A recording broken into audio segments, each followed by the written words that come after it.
ভাইয়া ওই যে এই মাসে তো তোমার 50,000 টাকা পাঠানোর কথা ছিল না, ওই নাহারের শ্বশুর বাড়িতে গরু কিনা দেওয়ার জন্য। হ্যাঁ। ভাইয়া ওই টাকাটা তো পাঠাইতে পারি নাই, টাকাটা ওই 3 মাস পরে আমি পাঠাবো, একটু সমস্যা আছে তো টাকাটা এই জন্য দিতে পারি নাই। আরে টাকা তো পাঠায় দিছে। টাকা পাঠাই দিছে মানে কে পাঠাই দিছে ভাইয়া? নীলিমা টাকা পাঠায় দিছে, তুই জানোস না? না ভাই, আমাকে তো কিছু বলে নাই। আরে নীলিমা টাকা পাঠায় বইলা দিছে নাহারের শ্বশুর বাড়ি যেন গরুটা কিনা দিয়ে দিই। আচ্ছা তুই ওরে জিজ্ঞেস করলে সব পাবি। আচ্ছা ভাইয়া দোয়া করি ভাইয়া। আসসালামু আলাইকুম। আচ্ছা, ওয়ালাইকুম আসসালাম। নীলিমা, নীলিমা, কি হয়েছে, ডাকছো কেন এভাবে? তুমি যে গতকালকে আমার থেকে টাকা নিয়ে গেলে, টাকাটা কি করেছো? কেন? টাকাটা আমি একটা জরুরি কাজে পাঠাইছি।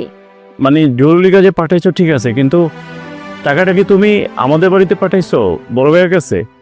হ্যাঁ। ও আচ্ছা, কই তুমি তো এই ব্যাপারে আমার কিছু বললে না। নাহার আমাকে ফোন করে সবকিছু জানিয়েছে, আরো আমাকে এটাও বলেছে ওর বিয়ের সময় যৌতুক হিসেবে নাকি তোমরা গরু দিতে চেয়েছো। হ্যাঁ, দেওয়ার কথা ছিল। আর এই গরু না দেওয়ার কারণে ওর শ্বশুর শাশুড়ি ওর সাথে অনেক গ্যাঞ্জাম করতেছে। ও আমাকে কান্না করে করে সবকিছু খুলে বলেছে। আর ও তোমার বোন মানে তো আমারও বোন, ঠিক না? ও অশান্তিতে থাকবে সেটা আমি নিতে পারবো না, আর তাই আমি তোমার কাছ থেকে জোর করে টাকাগুলো নিয়ে ওর কাছে পাঠিয়ে দিয়েছি। সত্যি আমি তোমার ব্যবহারে অনেক খুশি হয়েছি। মানে আমার ফ্যামিলির সকলকে নিয়ে তুমি এতটা ভাবছো, আমি খুব খুশি হয়েছি। বর্তমান সমাজে তো বৌজিরা এরকম চিন্তা করে না, তুমি দেখছি উল্টো।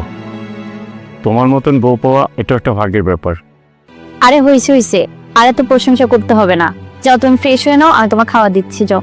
আচ্ছা ঠিক আছে।